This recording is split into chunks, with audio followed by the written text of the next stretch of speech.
지금까지 우주에서 발견된 가장 무거운 별은 무엇일까요? 여기에 대해선 아직 논란이 남아 있습니다. 남쪽 하늘에서 볼 수 있는 대마젤란 은하는 지금도 활발하게 어린 별들이 태어나고 있는 현장입니다. 갓 탄생한 파릇파릇한 별들이 사방으로 강력한 에너지를 토해내면서 먼지 구름을 불어내고 있지요. 그 중엔 마치 거대한 독거미처럼 섬뜩한 모습으로 구름이 불려나간 현장도 있습니다. 그 모습에 걸맞게 여기를 타란툴라 성운이라고 부르죠. 여기에서 천문학자들의 예상을 완전 뒤집는 너무나 무거운 별이 발견된 적이 있습니다. 별의 이름은 R136. 처음 발견됐을 때 별의 질량이 무려 우리 태양의 2000배를 넘는다는 결과가 나오기도 했죠. 하지만 별이 아무리 무거워도 최대 태양 질량의 100배 수준을 넘지 못할 거라고 보고 있습니다. 따라서 이건 말이 안 되는 질량이었죠. 이후 허블 망원경을 통해 마젤란 은하에 대한 세밀한 관측이 이루어졌습니다. 이 사진은 2009년 10월 20일 허블이 바라본 마젤란 은하의 모습입니다.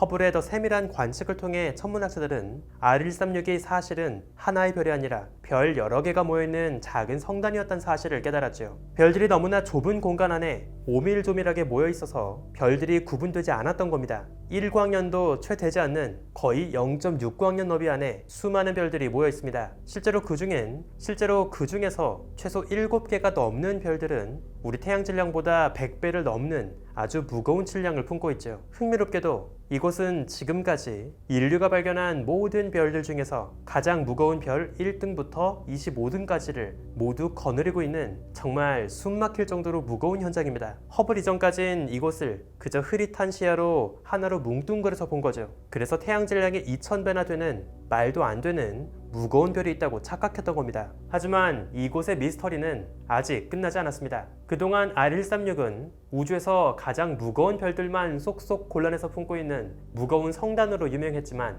이제 이곳은 또 다른 타이틀을 거머쥐게 되었습니다. 바로 가장 빠른 초고속 별들만 살고 있는 정말 정신없는 성단이죠. 우주먼지 현자타임즈, 최근 마젤란 은하에서 발견된 너무나 빠르게 튀어날아오고 있는 별들에 대한 놀라운 이야기를 소개합니다.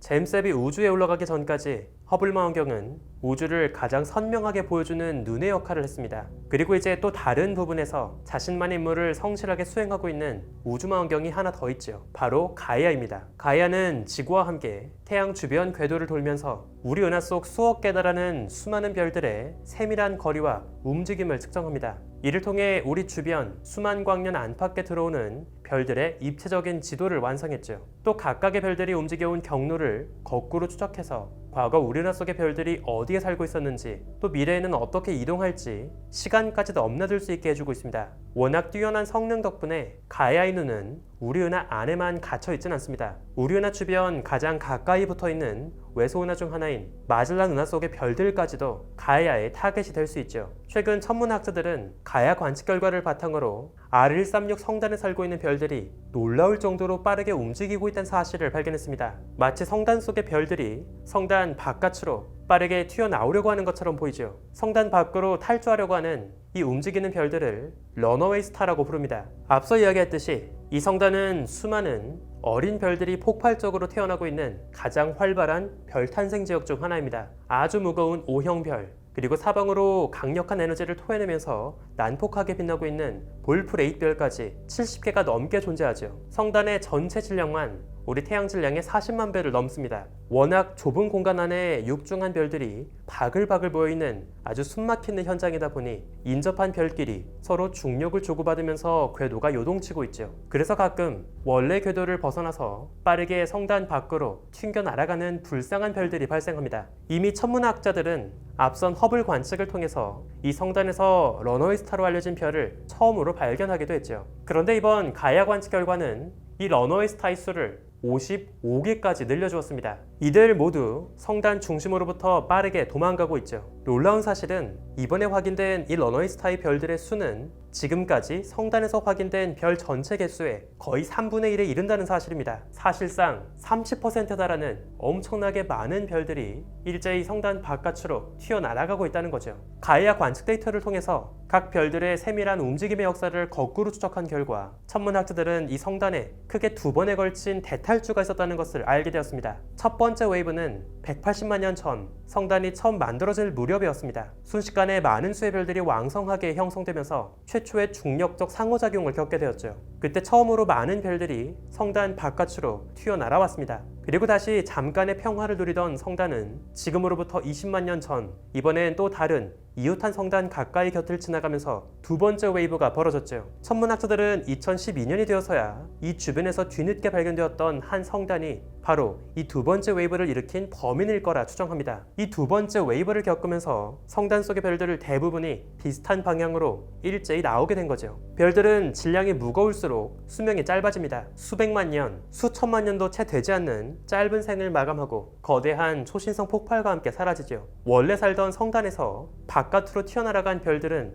은하계 공간을 누비다가 언제 어디서 터질지 모르는 시한폭탄 같은 삶을 살게 됩니다. 천문학자들은 바로 이렇게 원래 고향을 벗어나서 우주 공간을 빠르게 날아다니던 별들이 오래전 우리 우주를 통째로 이온화시켰던 대사건, 바로 재이온화 시기를 일으킨 주역일 거라 보고 있죠. 우주 전역 구석구석으로 날아든 이 시한폭탄 같은 러너웨이 스타들은 결국 최후의 순간 강력한 폭발을 하게 됩니다. 그리고 주변 우주 공간에 강력한 자외선을 토해냈죠. 특히 우주 공간 속의 먼지 구름 속으로 파고든 러너웨이 스타들은 그 주변 가스 구름의 원자들을 대거 이온화시켰을 겁니다. 마젤란 은하는 어찌 보면 인류의 역사, 그리고 과학 발전의 역사와 함께한 아주 중요한 은하라고 볼 수 있습니다. 특히 천문학 분야에서 벌어졌던 아주 많은 위대한 발견들 대부분이 마젤란에서 벌어졌죠. 남반구 바다를 항해하면서 탐험가 마젤란은 하늘에 떠있던 뿌연 별들의 구름 덩어리를 봤습니다. 그렇게 이 크고 작은 두 개의 마젤란 은하는 탐험가 마젤란에게 길잡이가 되었죠. 이후 1900년대가 되면서 이 은하들은 자신이 품고 있던 변덕스러운 변광성의 모습을 보여주었습니다.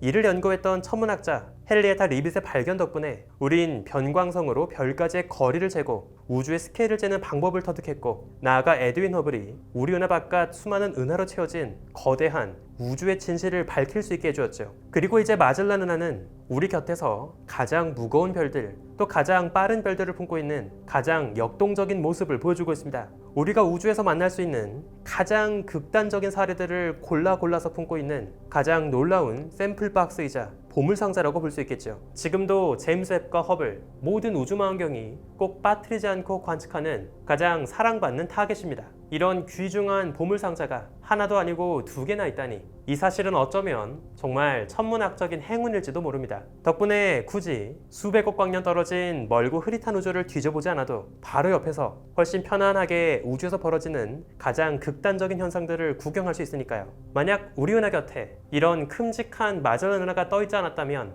어쩌면 인류의 천문학 발전은 수세기 훨씬 뒤쳐졌을지도 모릅니다. 우주의 놀라운 비밀과 아름다운 과거를 품고 수만 광년을 날아온 별빛을 그 누구도 바라봐주지 않는다면 그 별빛은 얼마나 슬플까요? 우리가 밤하늘을 바라봐주는 것만으로 수만 년을 묵은 별빛의 외로움과 서운함을 달랠 수 있다면 좋지 않을까요? 특히 21세기 천문학의 가장 매력적인 부분 중 하나는 그 값비싼 우주망원경으로 관측한 아름다운 우주의 풍경을 우리가 누구나 집에서 편안하게 즐길 수 있다는 겁니다. 정말 작은 노력만으로 우린 매일 우주를 느끼고 우주를 사랑하며 살 수 있죠. 19세기 후반 하버드 천문대 대장을 맡고 있던 천문학자 에드워드 피커링은 유럽과 북미 대륙뿐 아니라 이젠 남반구 밤하늘까지 봐야겠다는 생각을 하게 되었습니다. 남반구 하늘을 보지 않는다면 우린 우주의 절반만 보고 사는 거니까요. 그리고 그때 찍었던 사진들 중 하나가 천문학자 리빗에게 전해졌고, 변광성을 활용해서 우주의 스케일을 잴 수 있게 해주는 놀라운 발견으로 이어졌죠. 북반구에 살더라도 남반구의 하늘까지 신경 쓰고 살아야 한다는 피커링의 생각에 저는 전적으로 동의합니다. 이제 여러분도 허블이 바라봤던 아름다운 우주의 풍경을 매일매일 즐기면서 살아보는 건 어떨까요? 신한카드에서 선보이는 처음 애니버스 카드, 허블 망원경을 통해서 촬영한 사진들을 이제 여러분들의 지갑 안에 담을 수 있습니다. 2020년 나사는 허블 우주망원경의 30번째 생일을 맞이해서 재밌는 이벤트를 진행했습니다. 나의 생일 날짜를 입력하면 정확히 허블 망원경이 그 날짜에 찍었던 사진을 보여주는 웹사이트를 만들었죠. 전 세계에서 우주를 사랑하는 많은 사람들은 자신의 생일, 기념일에 동안에 허블이 과연 어떤 우주를 바라봤는지를 확인했습니다. 그리고 매일 단 하루도 쉬지 않고 우주를 바라봐준 허블의 이야기를 들었죠. 올해로 34번째 생일을 맞고 있는 1990년생 허블 우주망원경은 어쩌면 저와 비슷한 MZ세대라고 볼 수 있지 않을까 싶네요. 나사에서 진행했던 이 멋진 허블 망원경의 생일 프로젝트에서 영감을 받아 이번에 신한카드에서 새롭게 선보이는 처음 애니버스 카드는 바로 여러분만을 위한 특별한 날짜, 특별한 생일, 특별한 기념일을 기릴 수 있는 아주 아름답고 우주적인 선물이 될 수 있을 거라 생각합니다. 여러분에게 가장 특별하고 소중한 날짜는 언제인가요? 바로 그 날짜에 허블 망원경으로 찍은 우주의 모습을 한 조각 떼어내서 여러분들의 카드 안에 담을 수 있는 이 멋진 기회를 소개해드립니다. 여러분에게 가장 특별한 순간, 가장 기억하고 싶은 순간, 바로 그 순간은 이 우주에서 딱 하나뿐이니까요. 신한카드의 처음 애니버스 카드와 함께 수천, 수억 광년 날아와서 도착한 이 소중한 우주의 빛을 여러분의 품속에 소중하게 간직해 보시길 바라겠습니다. 우주먼지 현서타임즈, 오늘은 여기에서 마칩니다. 구독과 좋아요도 부탁드릴게요. 우주먼지 여러분, 감사합니다. 안녕.